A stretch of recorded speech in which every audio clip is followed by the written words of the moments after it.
누가복음 11장 1절부터 같이 공독합니다.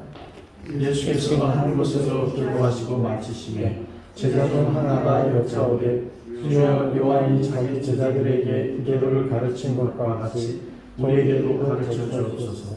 예수께서 이르시되 너희는 기도할 때 이렇게 하라. 아버지여 이름이 거룩히 여김을 받으시오며 나라가 임하옵시며 우리에게 날마다 일용할 양식을 주시옵고 우리가 우리에게 죄 지은 모든 사람을 용서하오니 우리 죄도 사하여 주시옵고 우리를 시험에 들게 하지 마시옵소서 하라. 또 이르시되 너희 중에 누가 벗이 있는데 밤중에 그에게 가서 말하기를 벗이어 떡 세 덩이를 내게 구워달라.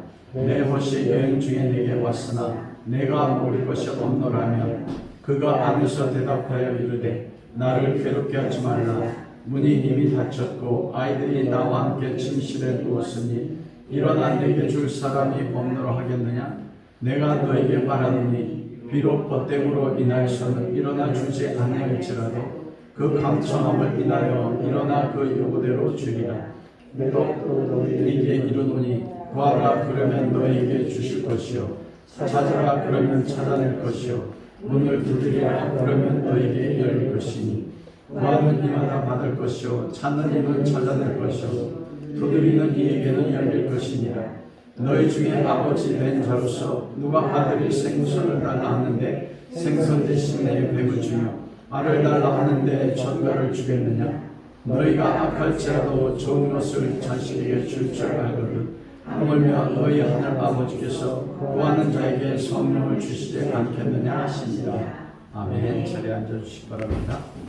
오늘은 저희가 그동안 계속 예수님께서 사복음서 안에서 비유로 말씀하신 그 비유에 대한 말씀을 가지고 함께 은혜를 나누고 있습니다.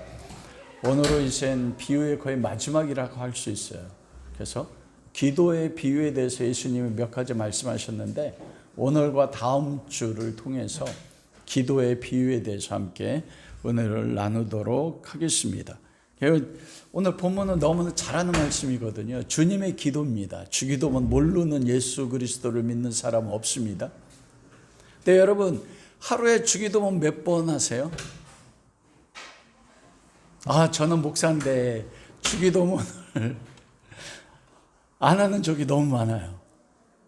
주기도문 할 때는 보통 수요 기도회나 마칠 때 이게 그럴 때밖에 주기도문을 하지 않거든요. 그러면서도 우리가 끊임없이 하나님 앞에 나가서 저도 밤마다 그리고 새벽마다 기도하거든요. 많은 시간을 통해서 하나님 앞에 기도합니다. 그런데 놀랍게도 내 자신의 놀라운 모습을 발견한 게 뭐냐면 예수님께서 가르쳐준 기도는 하지를 않는 내 모습을 발견했어요. 그런데 저뿐만이 아니더라고요.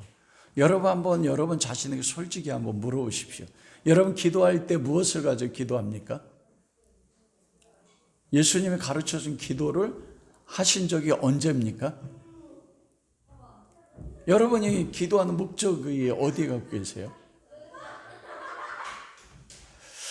지금은 우리가 여행을 하면 너무나 과학이 발달하고 자동차와 비행기가 발달해가지고 어느 곳에 가든지 내가 가야 될 방향성이 어딘지 명확하게 알 수 있습니다. 목적지가 어딘지. 그런데 자동차가 없었던 시대에 그 나그네들이 여행을 하는데 여러분 반드시 여러분이 나그네라면 어느 곳에 가야 되는데 그런데 그걸 처음 가보는 곳이에요. 처음 가보는 곳입니다. 그러면 여러분이 무엇을 가지고 가야 될까요? 가장 필수품이 무엇일까요? 배가 항해를 하는데 여러분 바다에 나가보셨습니까?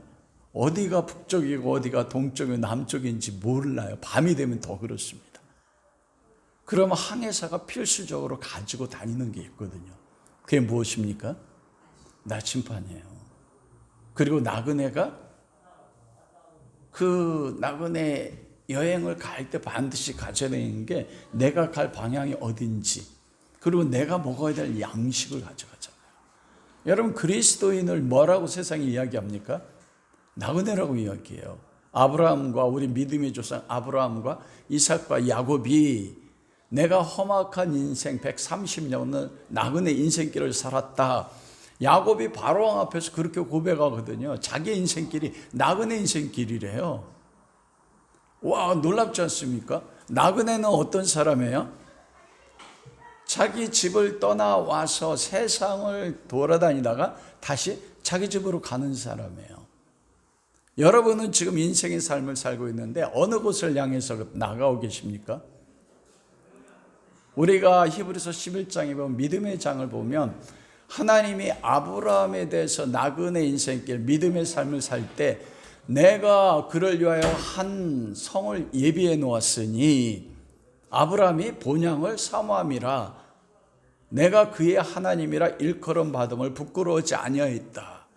아브라함이 갈대아 우르에 있을 때 하나님이 아브라함아 일어나 내가 지시할 땅으로 아비폰도 친척을 떠나 가자. 그때부터 아브라함은 175년을 나그네 인생길을 살았습니다. 여러분 그때는 지금으로부터 거의 몇 년 전입니까? 4,000년 전이거든요. 무엇을 가지고 하나님이 지시할 땅이에요. 방향성도 없어요. 어디로 영향할까? 여러분 바로 그 나그네 인생길, 그걸 필그림이라고 하지 않습니까? 천국을 향해 가는 순례자들이 반드시 가져야 될 영적인 나침반, 영적인 양식이 기도입니다. 항해사가 내가 가는 방향이 어딘지 나침반을 통해 보면 어디가 북쪽인지, 내가 목적지가 동남에 어딘지를 그 나침반을 통해서 아는 것이에요. 여러분 우리가 보통 기도하면 뭐라고 생각해요?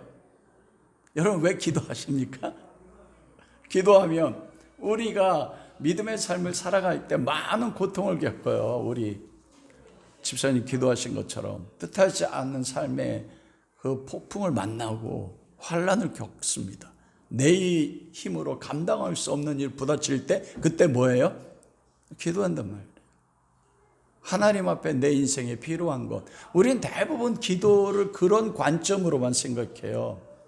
내가 살아가는 데 있어서 최선의 노력을 다했지만 내가 감당할 수 없는 환난을 겪고 그리고 고통을 겪을 때 정말 이 모든 것이 나에게는 필요한데 내가 채울 능력이 없을 때 나의 필요를 위해서 대부분의 사람들이 기도합니다.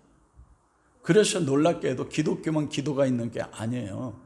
모든 종교는 뭐가 있습니까? 기도가 있습니다. 그러면 진리가 없는 세상의 모든 종교가 드리는 하는 기도와 우리 예수 그리스도를 믿는 하나님의 백성이 드리는 기도가 무엇이 차이가 있습니까? 단순하게 우리도 내가 세상을 살아가는데 필요한 것을 하나님 앞에 얻기 위해서 기도합니까? 놀랍게 대부분 많은 그리스도인들이 그렇게 기도해요. 내가 필요로 하는 것을 얻기 위해서. 그래서 기도의 최종의 목적이 무엇 가운데 있습니까? 응답 가운데 있어요. 하나님 앞에 응답받는 게 기도의 이유고 기도의 목적이 됩니다. 그런데 예수님께서 오늘 본문 말씀 속에서 기도를 가르칠 때 기도란 단순하게 하나님 앞에 응답받는 것만을 말씀하시지 않으셨다는 거예요. 기도에는 우리가 놀라운 비밀이 담겨 있습니다. 아버지 하나님이 하나님의 때 예수 그리스도 안에서 은혜를 베푸셔서 하나님을 믿고 그리스도 안에서 하나님의 자녀가 되어졌을 때 우리에게 주신 최고의 선물이 기도입니다. 그 기도를 통해서 내가 누구인지, 나는 무엇을 위해 살아가야 되는지, 나는 지금 인생의 삶을, 믿음의 삶을 살고 있는데 어떤 방향성으로 나아가고 있는지, 하나님 아버지가 왜 예수 그리스도를 이 땅에 보내셔서 십자가에 죽이시면서까지 나를 하나님의 자녀 삼으셨는지, 하나님의 모든 뜻, 내가 나아갈 내 삶의 최종의 목적지, 그리고 무엇을 위해 살아가야 될지가 바로 기도 가운데 나와 있습니다. 그게 특히 주기도문 가운데 나와 있거든요. 내가 갈 바를 알지 못할 때 평생 동안 열심히 살아왔는데 나의 삶을 뒤돌아보면 내가 무엇을 위해 살았는지 알지 못할 때, 그리고 내 나름대로 주관을 가지고 옳은 인생을 살았다고 하는데 어떤 삶에 감당할 수 없는 문제에 부딪혔을 때 내 삶의 방향성을 잃어버릴 때가 너무나 많거든요. 나는 무엇을 위해 살아야 되는가? 젊을 때는 꿈과 비전을 가지고 있어서 그 비전을 위해 살지만 늙어서 자기가 원하는 꿈과 비전을 다 이루는 사람이 얼마나 됩니까? 많지 않습니다. 그러면 나의 나이가 늙어가는 것에 따라서 기력이 약해지는 것처럼 내가 무엇을 위해 살아가야 될까? 젊었을 때는 살아갈 기력도 있고 힘도 있지만 아무것도 할 수 없는 연약한 인생의 마지막에 나는 어디로 가야 될까? 그게 기도 가운데, 예수님이 가르친 주기도문 가운데 그게 나와 있어요. 기도는 그래서 단순하게 하나님부터 응답받는 것 이상의 놀라운 하나님의 선물입니다. 그 기도 그 자체는 하나님과 교제며 하나님이 누구신지 경험하고 하나님과 함께 내가 가는 목적지, 명확한 목적지를 향해 가는데 그 과정 가운데 미지의 세계가 펼쳐 있는데 그것을 하나님과 함께 경험하면서 기쁨을 함께 나누고 때로는 슬픔과 좌절을 겪으면서 하나님과 함께 그 문제 하나를 해결해 나가는 삶의 그리스도인의 믿음의 나그네의 삶의 여정이 기도 가운데 담겨 있어요. 그 기도는 단순히 해도 되고 안 해도 되는 게 아닙니다. 예수 그리스도를 믿는 하나님의 백성의 삶 그 자체라니까요. 놀랍지 않습니까? 저도 예수님을 인격적으로 만나고 나서 누구 못지않게 기도한다고 여겼지만 이 누가복음은 우리가 한번 강해로 말씀을 나눴어요. 그리고 다시 비유의 말씀으로 왜 비유로 말씀하셨을까? 예수님이 여러분 생애 그 30살에서 3년을 사시면서 예수님의 삶 그 자체라고 할 수 있었던 것이 한 가지가 있었습니다. 그게 뭐였습니까? 기도셨어요. 놀랍게도. 오늘 본문 1절에 보면 예수께서 한 곳에서 기도하시고 마치심에, 이게 어떤 목적을 위해 기도한 게 아니었어요. 예수님은 기도가 예수님의 삶이었습니다. 무엇을 위한 삶이요? 아버지의 뜻을 이루기 위해서 하나님과 함께 동행하는 삶의 그 자체가 기도였다니까요. 그래서 우리가 요한복음에 보면 예수님이 살았던 삶의 기준점이라고 할 수 있을까? 예수님이 어떻게 사셨는지를 예수님이 직접 말씀하시는 게 나와요. 뭐라고 말씀합니까?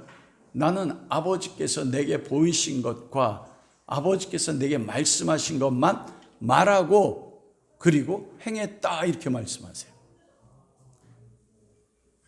놀랍게도 예수님은요 3년 동안 우리가 이 사복음서에 기록됐던 예수님의 모든 말씀 있잖아요, 모든 행하며 그것 속에 예수님 뭐라면 내 뜻이 하나도 없다. 나는 내 스스로 무엇을 말한 적도 없다. 그 예수님의 삶을 생각하면 상상이 안 돼요. 어떻게 자기가 없이 예수님 3년 동안 공적인 생애를 사시면서 제자들을 선택하고 부르실 때나 어느 지방에 가서 사마리아 성을 통과해서 우물가의 수가성 여인을 만나는 것조차도 누구의 뜻이었던 거예요? 아버지의 뜻이었고 아버지가 보여주셨고 아버지가 말씀하셨다는 거예요. 여기에 신앙의 비밀이 있습니다, 여러분. 우리는 대부분 우리 인생을 결정하고 하루의 삶을 살아갈 때 주도권이 누구 가운데 있습니까? 납니다.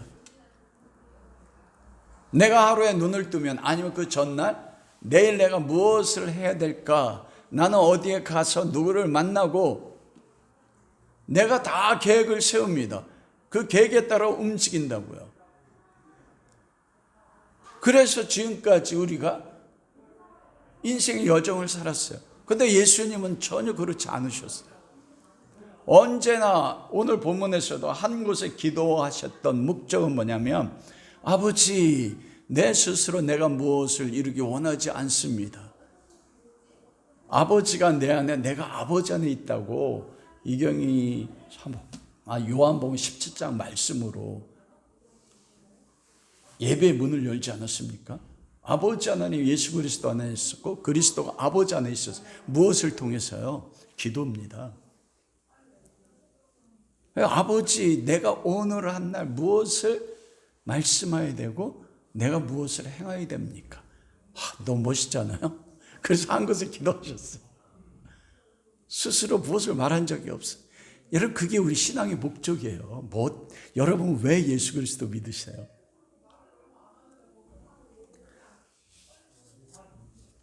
오늘 본문 말씀에 보면 그렇게 한 곳에서 기도하시고 마치심에 제자 중 하나가 여짜왔어요, 예수님께. 왜냐하면 예수님이 평생 생애에 항상 기도하셨거든요.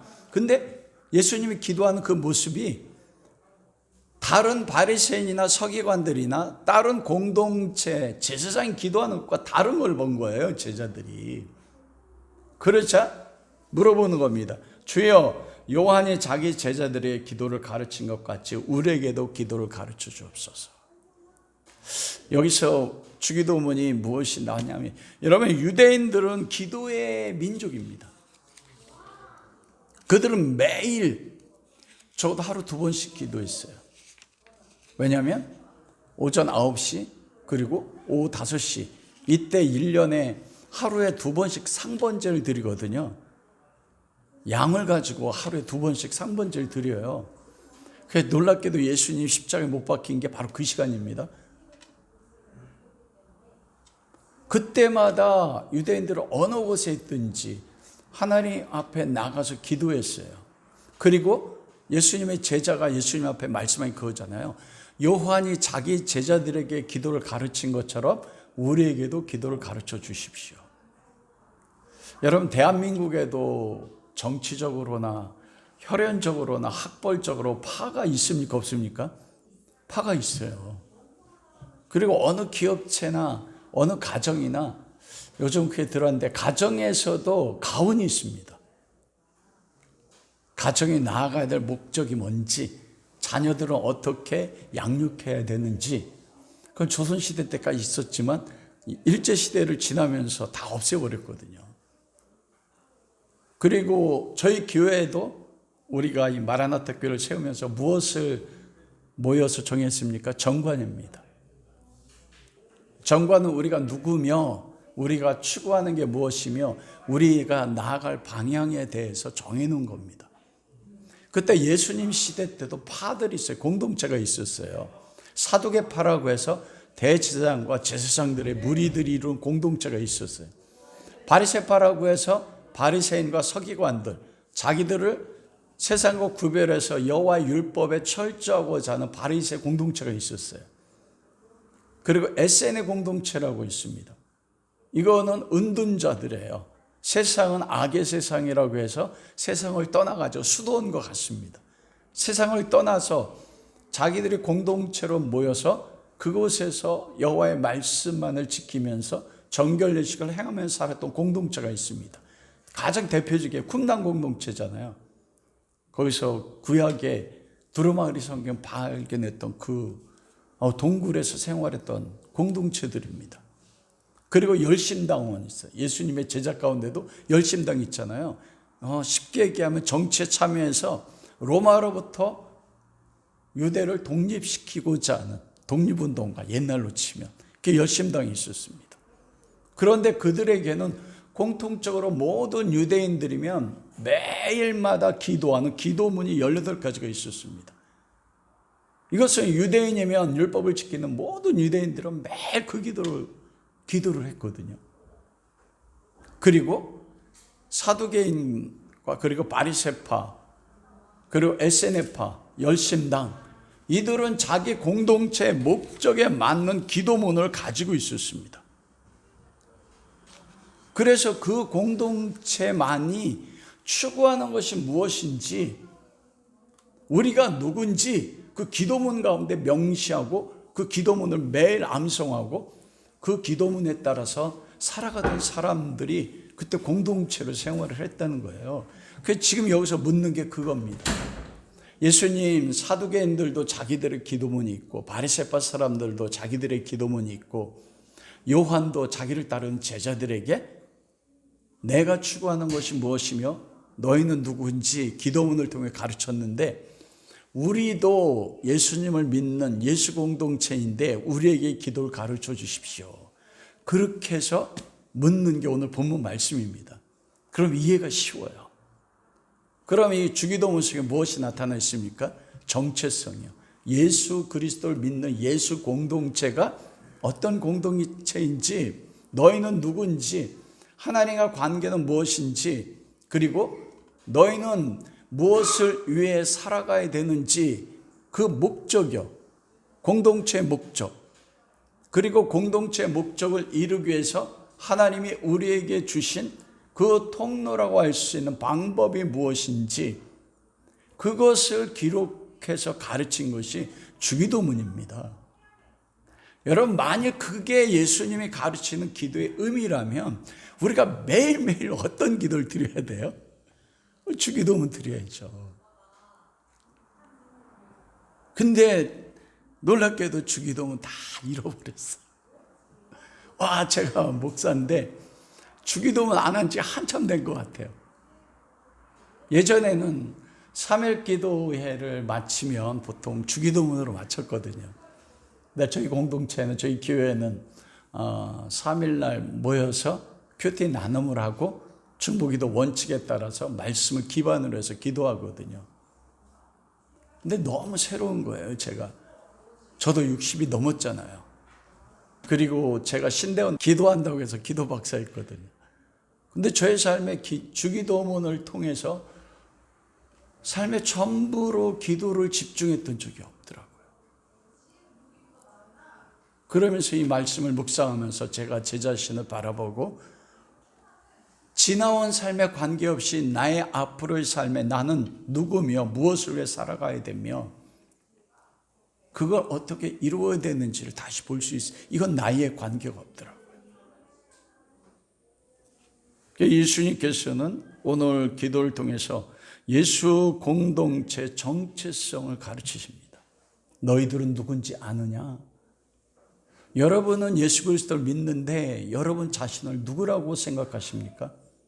이 정체성이 왜 중요하냐면 내가 누구인지 여기서부터 내가 무엇을 해야 되는지가 나와요. 여러분, 그래서 세상에서도 가장 대표적인 철학을 시작했다고 소크라테스가 한 말이 누구나 잘하는 말이 있잖아요. 그게 뭡니까? 내 자신을 알라.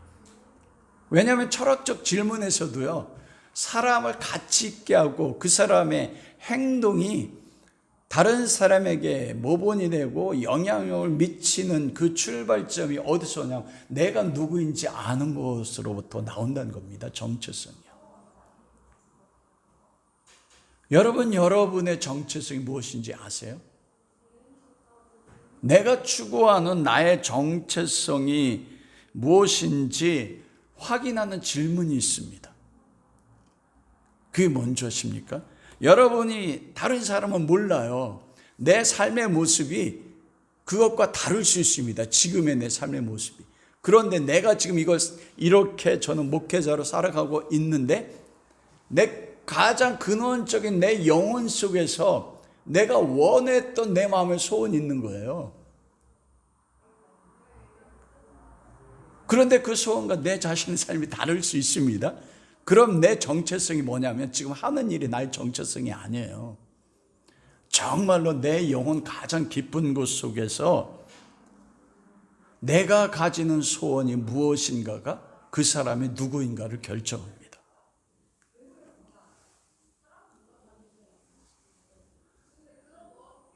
그 사람의 소원이 그가 누구인가를 정의할 수 있는 척도가 그거예요. 그 사람이 진짜 마음으로 원하는 거. 지금은 내가 내 환경 때문에 아니면 능력이 제한되는 것 때문에 어쩔 수 없이 인생의 그 깊은 얽매임에 따라서 지금 나의 모습이 현재로 결정됐지만 여러분, 누구나 그 영혼 본질 속에 자기가 원하는 소원이 있거든요. 소원, 영혼 집사님 있으시죠? 내가 원하는 소원대로 살아가는 사람이 얼마나 될까요? 와, 많지 않습니다. 그런데 그 사람의 정체성이 무엇인가는 그 사람의 내면의 소원이에요.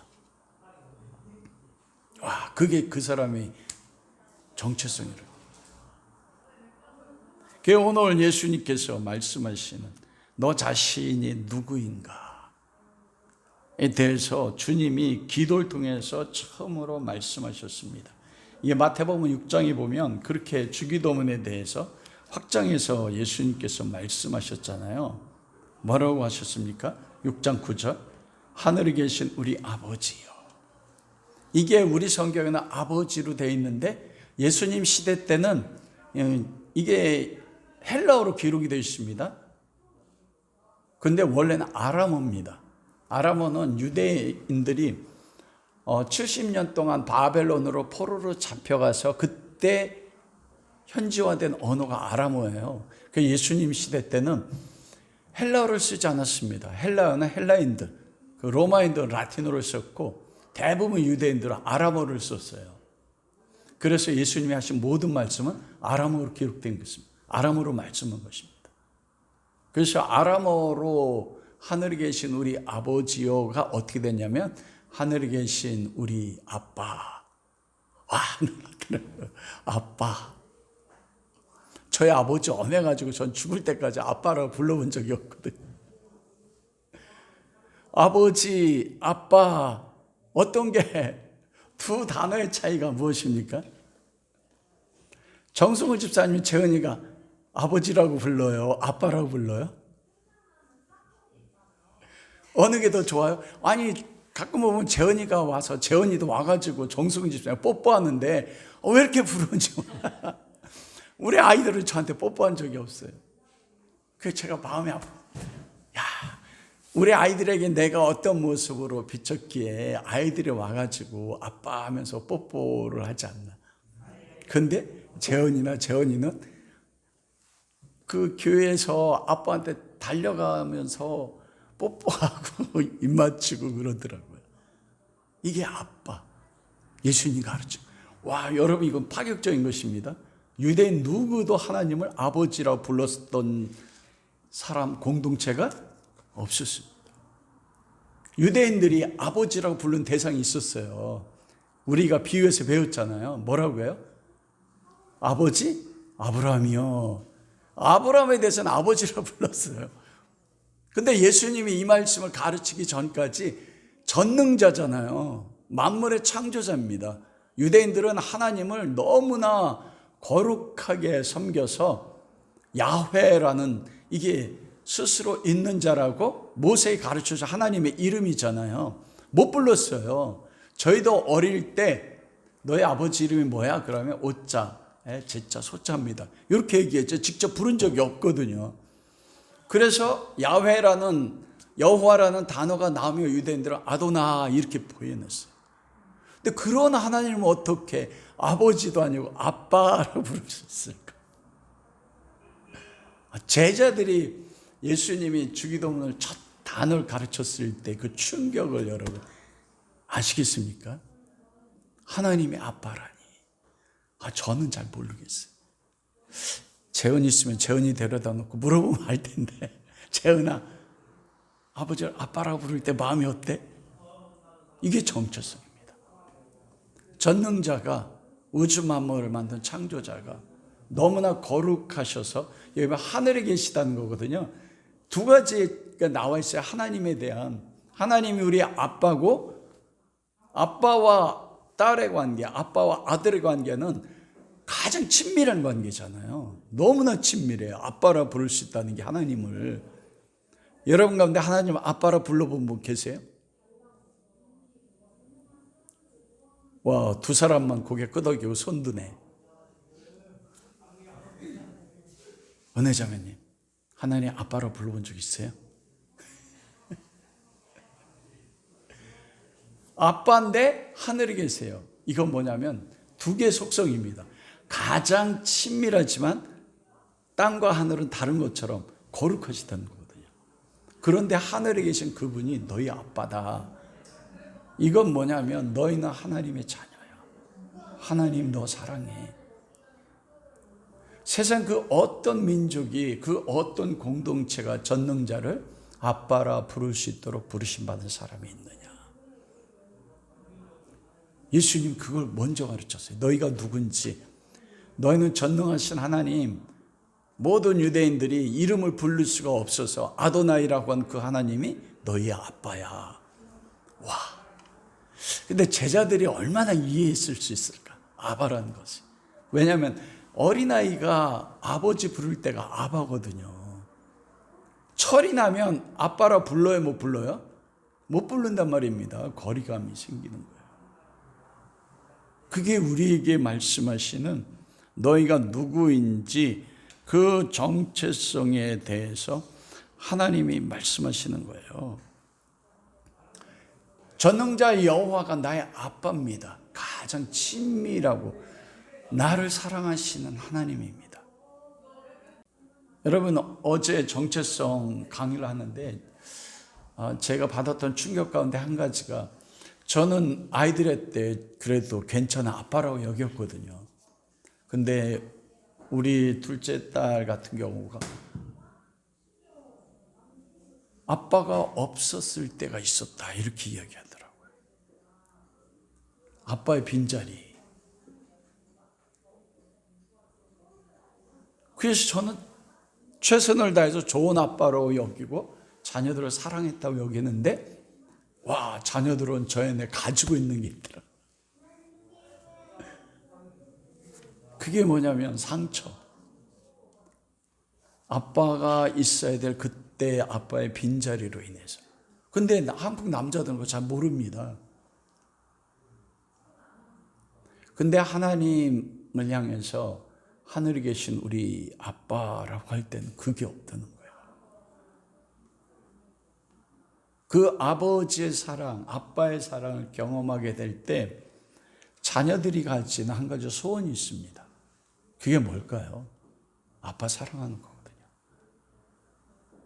그 아빠의 사랑 받은 것을 위해서 살아가는 거예요. 거기서 내가 누구인지가 나옵니다. 우리 대부분은 나 중심을 위해 살아요. 예수 그리스도 믿는데도. 우리가 상처 입고 다른 사람이 분노할 때 언제냐면 내 자존심이 무너질 때, 내가 상처 입을 때예요. 하늘에 계신 우리 아빠, 이 모든 것 속에 다 그리스도인이 누군지, 무엇을 위해 살아야 되는지가 가장 명확하게 나와 있습니다. 여러분 잘 이해가 안 되시죠? 왜냐하면 정말 아버지를 아빠라고 불러보고 그때 그 아버지가 나를 품 안에 껴안으면서 사랑했던 그 사랑, 그 따뜻한 피부를 통한 접촉, 이런 걸 경험해 본 적이 한국 사람들은 거의 드물거든요. 엄마의 사랑은 알아요. 어머니의 사랑은. 어머니가 날 어떻게 사랑했는지. 그래서 저 이 말씀을 묵상하면서 하나님의 아빠의 속성이 있고 하나님의 엄마의 속성이 있거든요. 긍휼이라고 하잖아요. 이건 하나님 아버지의 사랑을 표현할 때 긍휼이라고 해요. 근데 긍휼이 뭐냐? 라함입니다. 라함이 뭐냐면 자궁이란 뜻이에요. 자궁, 남자에게는 없잖아요. 아기를 잉태해서 그 자궁에 10개월 동안 어머니가 사랑으로 품어주고 해산의 고통을 통해서 낳은 것, 그걸 긍휼이라는 거예요. 여기서 예수님이 하나님의 아빠야 할 때 그 속성 가운데 제가 묵상 가운데 경험했던 건 하나님의 긍휼이었습니다. 라함. 남자는 이해하기 쉽지 않아요. 어머니와 같은 사랑. 정말 자녀가 아빠의 사랑, 엄마의 사랑을 경험하게 되면 소원이, 사랑에는 속성이 있습니다. 그 속성이 무엇입니까? 최고의 속성이, 내가 누구를 정말 내 목숨보다 사랑해요. 그럼 내가 살아가는 목적이 그 사랑하는 그 사람만 위해 살아가요. 그 사랑한 대상자를 기쁘게 하기 위해 살아가요. 내가 없어져요, 사랑의 속성에는. 그게 하나님 아버지가 우리를 사랑한 사랑이고 하나님이 어머니의 속성을 가지고 긍휼의 속성을 가지고 자궁에서 10개월 동안 자녀를 품는 사랑, 해산의 고통을 통해서 낳은 어머니 같은 긍휼의 사랑으로 우리를 사랑하시는 거거든요. 그게 너희 아빠야. 그러면서 예수님이 이 말씀을 하실 때요, 우리가 로마서에 보면 그 말씀이 있지 않습니까? 우리가 하나님과 원수되었을 때 아버지께서 아들 예수 그리스도를 십자가에 못 박아 죽이사 너에 대한 아버지의 사랑을 확증하셨다. 이 말씀은 뭐냐면 지금 묵상하면서 와, 하나님 아빠가 너희를 사랑하는 그 긍휼의 사랑의 표현으로 내가 와 있다, 이 말씀하셨어요. 예수님이 기도 가르치시면서 너희를 향한 아빠의 사랑이 무엇인 줄 아냐? 나다. 저 이거 이건 좀 확장된 해석일지 모르지만 주님이 기도를 가르쳤을 때 주님의 마음이 저에게 오는 것 같았어요. 아버지의 사랑. 그 아버지의 사랑의 최고의 표현이 아들 예수 그리스도시거든요. 나를 위해 죽으시는 예수 그리스도. 그게 정체성입니다. 그러면 내 마음의 소원이 하나님 아빠, 그 아빠의 사랑으로 나에게 오신 예수 그리스도, 이분에 대한 내 마음의 소원이 생겨요. 그게 예수님께서 나를 믿는 예수 공동체의 정체성이다, 이렇게 말씀하세요. 기도 가운데 그걸 경험할 수 있다는 겁니다. 우리가 어떤 걸 얻기 위해서 하는 기도가 아닌 것입니다. 두 번째로는 그 정체성을 아는 사람이 살아가는 그 기도의 목적입니다. 우리가 사랑받는 하나님의 자녀로서 왜 기도합니까?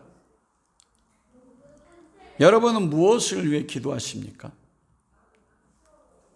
여러분은 왜 사세요? 왜 사세요?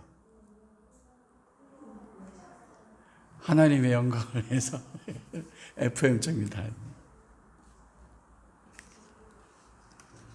그게 오늘 본문 말씀 속에서 특별히 마태복음 6장에서 주기도문을 보면 하나님을 아빠라 부르고 아빠의 사랑을 경험하는 하나님의 자녀로서 정체성을 가진 예수 공동체의 하나님의 자녀들은 살아야 되는 목적을 6가지로 말씀하세요. 하나님 아버지에 대한 것, 그리고 이 땅에서 하나님의 자녀로 이루어야 될 것. 그 첫 번째가 무엇이냐? 이름이 거룩히 여김을 받으시며 나라가 임하옵시며 뜻이 하늘에서 이룬 것 같이 땅에서도 이루어지다. 하나님에 대한 거거든요. 기도하는 모든 목적이 하나님의 사랑을 경험하니까 하나님이 내 아빠가 되니까 내 마음의 모든 소원, 내가 기도하는 기도의 목적이 뭐가 되냐? 하나님 아버지께 있습니다. 저는 목사인데도 제가 주기도문 잘한다고 여겼는데 충격을 받아요. 제가 구하는 것과 너무 달랐던 것을 보았기 때문입니다. 아버지 이름이 거룩히 여김받는 것, 하나님의 영광입니다. 그리고 하나님 아버지의 나라가 임하는 것이 내가 사는 목적이에요. 그리고 아버지의 뜻이 하늘에서 이루어져, 이 하늘은 세 번째 3층 천입니다. 우리 믿음의 선진들이 가 있는 그곳은 완전하게 하나님 뜻이 이루어졌잖아요. 그 뜻이 이 땅 가운데도 이루어져서 아버지 이름만이 영광 받는 것, 이게 예수 공동체의 기도의 목적입니다. 첫 번째 기도의 목적. 두 번째 기도의 목적이 우리가 우리에게 죄 지은 자를 사해 준 것 같이 우리 죄를 사해 주옵시고. 이건 뭐냐면 내가 예수 그리스도를 통해서 아버지 하나님 앞에 죄사함을 받은 것처럼 그 죄사함 받은 사랑 때문에 나에게 죄 지은 자를 용서해 준다는 거예요. 내가 어떤 사람을 용서해 주면 하나님이 나를 용서해 준 조건이 아니고 원어적 의미를 보면 아버지께서 아들 예수 그리스도와 내 죄를 용서해 주셨기 때문에 그 사랑 때문에 누가 나에게 죄를 짓든지 나는 그를 용서한다. 이 사람을 뭐라고 하냐면 화평케 하는 자입니다. 하나님, 내가 세상 어느 곳에 가든지 화평을 이루는 자가 되겠는 거예요. 예수님 이 땅에 오신 것이 죄인인 우리와 하나님과 샬롬, 화평을 이루기 오셨거든요. 그리고 무엇입니까? 우리를 시험에 들게 하지 마옵시고 악에서 구하옵소서. 이것은 이 땅 가운데 이 세상이 악의 세상이란 겁니다. 너희는 세상의 빛이니, 이 말은 다른 말로 얘기하면 세상이 뭐라는 거예요? 어둠이란 겁니다. 우리 근데 그거 안 믿습니다. 세상 지금 어둠이에요, 빛이에요, 세상이? 그런데 세상의 근원이 악에 따라 움직이는 거래요. 그곳에서 그곳을 지배하는 악의 통치자로부터 시험에서 이기고 하나님의 뜻을 이기는 이 땅 가운데서 승리자로 살게 해달라는 것입니다. 그게 뭐냐면 아버지의 영광을 위해서 그 일을 행하는 거예요. 그게 바로 두 번째로 기도의 목적입니다. 우리가 우리에게 죄진 자를 사하여 준 것 같이 우리 죄를 사하여 주옵시고 우리를 시험에 들게 하지 마옵시고. 이 시험은 세상의 왕의 시험입니다. 다만 악에서 구하옵소서. 구함을 받는 것만이 목적이 아니라 우리가 예수님께서 기도를 세우셨을 때 내가 이 반석위에 교회를 세우리니 음부의 권세가 이기지 못하리라고 했잖아요. 음부의 권세는 대문입니다. 우리는 보통 마귀가 우리를 공격한다고 여겨요. 근데 예수님 뭐라고 말씀했어요? 믿는 공동체가 악한 세상을 공격해서 정복해 나가는 것, 이게 교회입니다. 그게 목적입니다. 기도하는 목적이. 놀랍게도 6가지 기도의 목적에 내 개인이 원하는 거 하나도 없어요.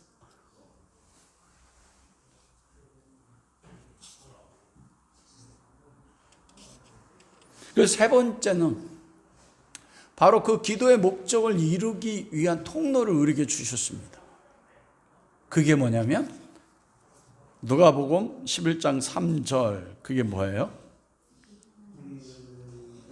우리에게 날마다 일용할 양식을 주옵시고. 이게 샌드위치 구조라고 해요. 위에 3개 하나님에 대한 목적, 아래 이 땅에서의 목적, 그 가운데에 있는 것. 여기에 보면 일용할 양식, 마태복음 6장 25절에 보면 그 일용할 양식이라고 한 곳에 가로를 해놓고 1번 해놓고 그거를 관주를 다른 게 있습니다.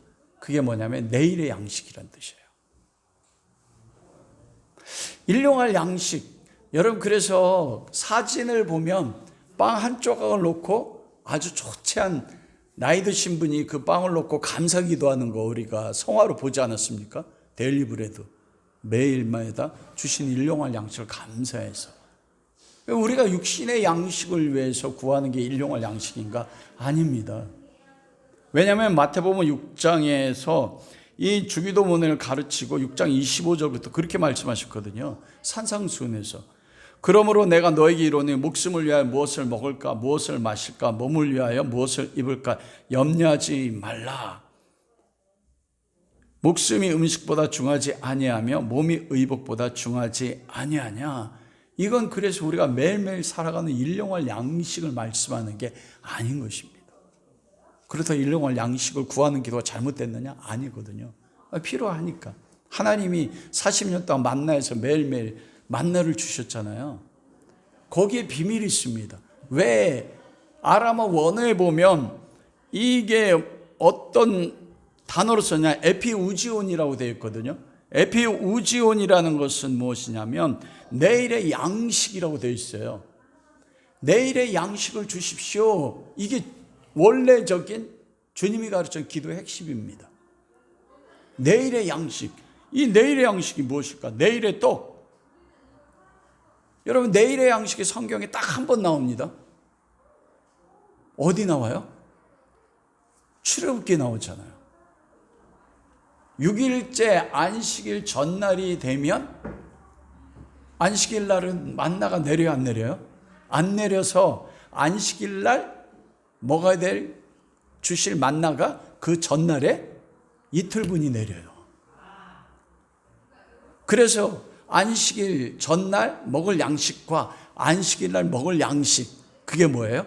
내일의 양식을 이틀분을 주는데 보통 다른 날 같으면 하루 이상 분의 만나를 가져오면 어떻게 됐어요? 썩었잖아요. 그런데 안식일 날 주실 양식, 내일의 양식을 가져오면 그 만나 썩지 않았습니다. 그게 뭡니까? 내일의 양식이? 그 내일의 양식을 보면서 안식일은 올 것이라는 거예요. 그걸 먹으면서. 왜냐하면 안식일이 7일 안식일이 오지 않을 거면은 내일의 양식을 하나님이 주실 이유가 있습니까? 없습니까? 이유가 없단 말입니다. 내가 현재를 살면서 내일을 사는 거예요. 그 내일이 뭐냐면 안식일입니다. 성경에서 안식일은 뭐를 상징합니까? 하나님 나라, 장차 오실 새하늘과 새 땅인 거예요. 그게 내일의 양식이에요. 오늘 우리는 안식일 주일날도 먹지 않습니까? 하나님이 40년 동안 이스라엘 민족을 가르친 게 그거예요. 너희가 6일 동안에 만나를 통해 먹지만 6번째 날에는 7일째 그 만나를 받지 않니? 그 만나를 통해서 너희는 7일을 6일째 사는 겁니다. 그리고 반드시 7일은 온다는 거예요, 안식은요. 이게 좀 우리가 신앙생활하면서 우리가 추구하는 것 비슷하지 않습니까? 우리가 이 땅에 살면서 우리는 무엇을 소망하면서 살아요? 천국 하나님 나라. 이 땅이 우리가 사는 게 6일과 같아요. 히브리서에 보면 안식에 들어간 그 광야 40년 동안 이스라엘 백성이 안식에 들어간 적이 없다 말씀하거든요. 영원한 안식이 아직 오지 않았고 예비되었다 이렇게 말씀해요. 그게 뭐냐면 우리가 예수 그리스도를 믿음으로써 장차 들어갈 하나님 나라입니다. 그것을 내일의 양식을 통해서 오늘 이 땅에서 누리는 거예요. 그 예수님이 복음을 전할 때 처음 선포하신 말씀이 어떤 말씀이에요? 회개하라, 천국이 가까웠다. 천국은 어디 있어요? 하늘나라에 있는데 예수님 뭐라고 하자면 얘들아, 천국이 지금 너희 앞에 왔어 이렇게요. 지금 이 땅에서 천국을 누릴 수 있다는 겁니다. 우리는 이 땅에서 믿음의 삶을 살다가 죽으면 천국 간다고 여기는 맞아요. 그런데 그것뿐만이 아니고 장차 하나님 나라에서 누릴 그 예수 그리스도와 하나님과 깊은 사랑의 친밀함의 교제를 나눈 그 천국을 지금 누릴 수 있다는 겁니다. 그게 6째 날이에요. 만나를 내일의 양식을 줘서 그 내일의 양식을 바라보면서 안식일은 내일 우리에게 올 거야. 여러분, 우리가 그리스도를 믿으면서 하나님 나라가 내 삶에서 이루어지고 경험하잖아요. 여러분, 하나님 나라를 어떻게 경험합니까? 천국에 갔는데 그 영원한 영생이 있어. 그런데 천국 가서 아무리 찾아봐도 내가 보고 싶은 분이 안 계셔. 그러면 여러분, 그 천국입니까? 아닙니까? 솔직해 보세요. 하나님, 예수님 안 계셔도 영원히 살 수 있고 황금으로 지은 집이면 그러면 그것으로 만족하지 않습니까? 그래서 우리는 천국을 공간적으로 생각하는데 그 천국에 예수님이, 내가 보고 싶은 예수님 계시지 않으면, 하나님 아버지가 계시지 않으면 그 천국이 아닙니다. 그러면 보십시오. 천국을 내가 지금 누릴 수 있어요. 하나님이 예수 그리스도 안에, 예수 그리스도가 하나님 안에. 요한복음 5장에서 내가 너희 안에, 너희가 내 안에. 이게 내일의 양식이에요. 근데 그게 무엇을 통해서 이루어집니까? 내일의 양식이 예수 그리스도죠. 왜냐하면 요한복음에서 오병이어 기적을 베풀고 우리에게 매일 이런 양식을 주십시오. 모세가 먹였습니다. 40년 동안. 그러나 만나를 먹었던 그들은 광야에서 죽었지만 내가 내려주는 떡을 먹으며 영원히 죽지 아니하리라. 그 떡을 주십시오. 내가 하늘에서 내려오는 살아있는 생명의 떡이니 나를 먹는 자는 영원히 죽지 아니하리라. 이렇게 말씀하세요. 내일의 양식 누굽니까? 예수 그리스도입니다. 그래서 예수님이 회개하라, 천국이 가까웠다고 그래요. 우리는 천국이 내가 원하는 소원, 재물, 건강, 내가 하는 일이 형통해지면 와 행복해. 근데 그거 다 이루어져도 예수 그리스도가 없으면 천국이 아닌 거예요. 우리가 기독교가 잘못되어 있는 부분 가운데 한 가지입니다. 예수님이 없어도 괜찮아. 예수님은 내가 원하는 소원을 이루기 위한 뭐예요? 통로면 돼. 하나님이 주시는 능력, 예수 그리스도 자체가 아니고. 예수 그리스도가 하늘에서 내려오는 생명을 가져다 주는 생명의 떡이거든요. 그걸 그걸 가르치시는 거예요. 나를 믿는 예수 그리스도의 공동체가 하나님의 영광, 이 땅 가운데 영적 전쟁에서 하나님 나라를 임하게 하는데 반드시 무엇을 통해서만 이룰 수 있다고요? 예수 그리스도입니다. 예수 그리스도의 살을, 예수 그리스도의 피를 먹고 마시는 걸 통해서 이룰 수 있다는 것입니다. 여러분, 그러면 예수 그리스도를 먹고 마시는 것은 무엇을 뜻할까요? 일용할 양식을 내게 주셔서, 일용할 양식 예수님을 주셨어. 그게 무엇입니까? 예수 그리스도를 닮은 삶입니다. 내 생애의 목적이 뭐의 가운데 있어요? 오직 예수 그리스도 가운데 있는 거예요. 내가 기도하는 최고의 목적이요. 왜냐하면 그리스도 안에서 아버지 하나님의 영광 받았고 예수 그리스도 안에서 그리스도가 세상의 왕과 싸워 이겼거든요. 네 번째가 예수 공동체가 가진 기도의 특권입니다. 그게 바로 친구가 떡을 요구하는 비유를 말씀하신 거예요. 여러분들 기도하면서, 저도 기도를 평생 했지만 기도하면서 가장 힘들고 어려운 것이 무엇입니까? 내가 분명히 믿음으로 구했는데 이것이 나에게 이루어질까 이루어지지 않을까에 대한 확신이지 않습니까? 그래서 예수님이 오늘 떡을 구하는 친구의 비유를 통해서 이 말씀을 주셨어요. 일용할 양식이라는 것과 떡이라는 것이 같은 원어입니다. 알토스라고 해서 헬라어로 떡, 빵. 유대인들은 이 친구의 비유를 이해하려면, 여러분, 우리는 여행을 가면 낮에 갑니까? 밤에 갑니까? 낮에 가죠. 근데 유대인들은 낮에 여행하지 않습니다. 왜냐하면 유대 땅이 덥기 때문에 밤에 여행을 해요. 그래서 밤에 여행을 해서 어느 마을에 도착할 때도 밤에 도착을 합니다. 그래서 오늘 본문에서 한 친구가, 밤에 자기 집에 찾아온 친구가 여행을 하다가 떡이 떨어져서 굶주려서 떡을 원하자 이 친구가 한 집을 가서 떡을 요구하는 게 오늘 본문 말씀의 비유입니다. 예수님 당시에 유대 사회가 가지고 있었던 특징이 있었어요. 이거는 이 말씀을 이해하지 못하는 게 유대인의 특징이 뭔지, 중동사의 특징이 무엇인지를 우리가 잘 모르기 때문에 그렇습니다. 여러분, 아랍에미레이트가 몇 개 부족이 모인 나라예요? 7개요. 7개 부족이 모여서 한 국가를 이룹니다. 중동 국가는 뭐냐면 부족 공동체예요. 모든 것이 공동체입니다. 여러분, 명예살인이라고 들어봤습니까? 명예살인이요. 그 명예살인가 뭐냐면 내 가족 안에서, 특별히 여자에게 적용되는데, 어떤 여자가 가족의 명예를 더럽히면 그 오빠나 남동생이 그 누나나 여자를 죽일 수 있었어요. 그럼 사형제가 되지 않습니다. 죄가 아니에요. 와. 왜냐하면 그 한 사람이 가족 전체의 명예를 더럽혔다고 여기거든요. 그래서 중동에 사는 사람들, 이스라엘 민족도 동일합니다. 공동체적인 운명 공동체로 마을 전체가 하나가 되어 있습니다.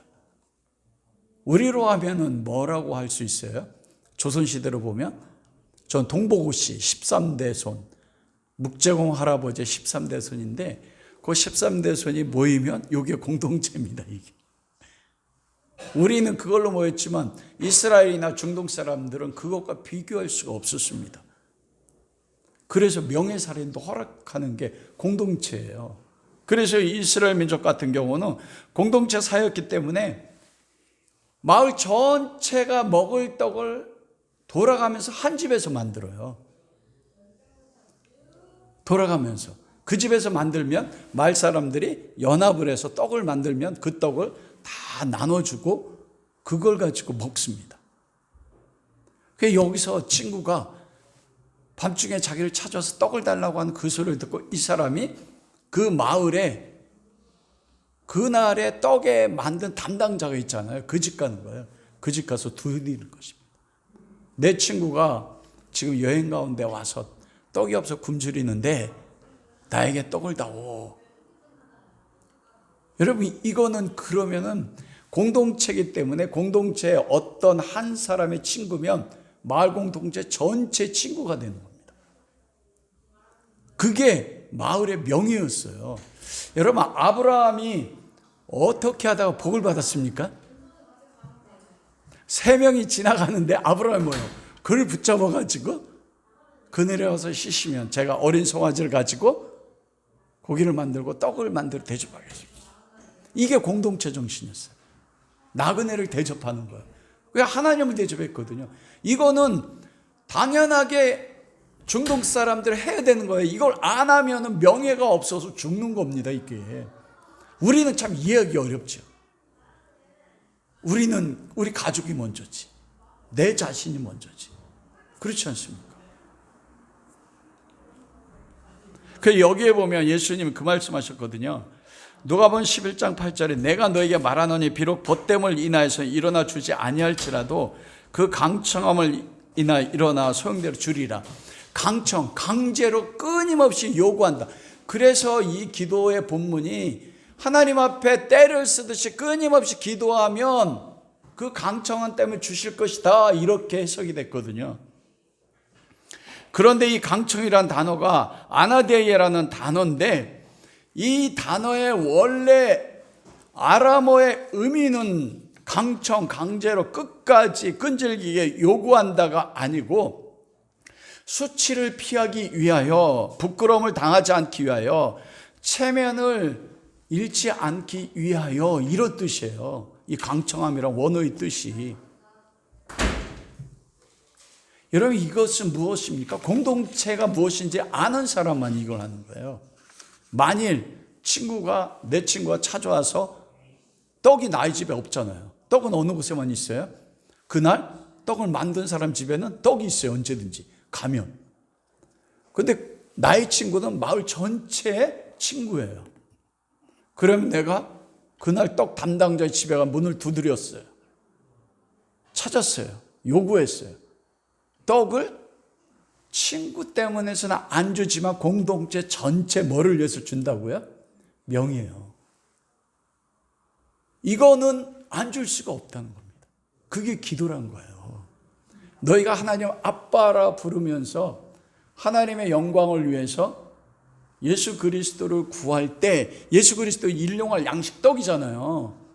그러면 그 떡은 제자들은 그 말 그대로 알아듣는 겁니다. 와, 그러네. 내가 하나님의 아들로서 하늘에서 내려온 살아있는 떡 예수 그리스도를 하나님 앞에 구하면 하나님은 하나님 나라의 명예를 위해서 반드시 뭐 한다고요? 주신다는 겁니다. 그게 특권이란 거예요. 여러분, 기도할 때 그런 확신 가지고 기도해 본 적 있습니까? 이거 당연한 거예요. 당연해. 안 주면 이상한 거예요. 안 주면 공동체가 깨어진다는 겁니다. 그게 불가능하다는 겁니다. 정말 우리가 이것을 믿는다면 기도할 때 우리의 태도가 달라질 수 있습니다. 그런데 기도가 무엇을 위해서 구해요? 하나님의 영광, 이 땅 가운데서 원수와의 전쟁에 승리하기 위해서 예수 그리스도를 구하는 거거든요. 나는 할 수 없지만 그때 하나님이 친구가 떡을 요구할 때 마을 공동체 전체가 명예를 위해서 주는 것처럼 반드시 주는 것 너희가 알고 있지 않느냐. 그게 너희에게 예수 그리스도 믿는 공동체에 주긴 특권이다, 이렇게 말씀하세요. 그런데 놀라운 거 뭐냐면 떡을 구했는데 뭘 주세요? 성령을 주십니다. 예수 그리스도를 구했는데 성령을 주세요. 우리가 성령을 구할 때 성령 하나님 주십시오 이렇게도 구하지만 성령이 오실 때는 예수 그리스도가 내 삶의 목적이 되고 내가 구하는 것의 첫째가 되고 하나님의 영광을 구하는 삶이 될 때 성령을 주신다고요. 왜 그렇습니까? 우리가 그리스도를 닮아가는 것이 내 삶의 목적입니다. 일용할 양식, 내일의 양식, 그리스도를 구한다는 게 그런 의미라고 했잖아요. 나를 통해서 예수 그리스도의 형상이 드러나고 사람들이 나를 통해서 그리스도를 보고 하나님 앞에 영광을 돌려요. 내 힘으로 할 수 없다는 겁니다. 그래서 구하는 자에게 성령을 주시지 않겠느냐. 성령을 줘서 예수 그리스도 나를 위해서 살고 하나님의 영광을 위해서 살도록 아버지께서 성령을 주신다. 이게 너희 나를 따르는 예수 공동체에 주신 기도의 목적이라는 것입니다. 말씀을 마치도록 하겠습니다. 여러분 자신에게 지금 한번 물어보십시오. 여러분이 정말 하나님이 너희가 구하는 것 가운데 원하는 거 한 가지는 무조건 내가 주겠다 하면 여러분은 무엇을 구하십니까? 내 자신의 삶을 완전하게 행복하게 하고 완전하게 새롭게 바꿀 수 있는 게 뭐라고 생각하세요? 예수님은 예수님 자신이라고 말씀합니다. 그러면 내가 성령을 주어서 너희 삶 가운데 하나님이 영광 받고 하나님의 나라가 이루어지고 나 예수 그리스도 안에서 그 일을 내가 이루어 주겠다. 이게 아버지 하나님께서 예수 그리스도를 믿는 공동체 가운데 하시는 약속입니다. 여러분의 기도가 어떤지 주님의 가르친 기도와 한번 비교해 보십시오. 정말 지금 이 순간 여러분들이 하나님 앞에 원하는 기도의 제목이 예수 그리스도십니까? 내 삶은 왜 난 그렇게 그리스도 앞에 충성했는데 왜 아버지는 내 삶에 기도의 응답이 없을까? 그리스도 안에서 성령님으로 응답받을 수 있는 축복이 모두에게 함께 할 수 있기를 예수님 이름으로 축원합니다.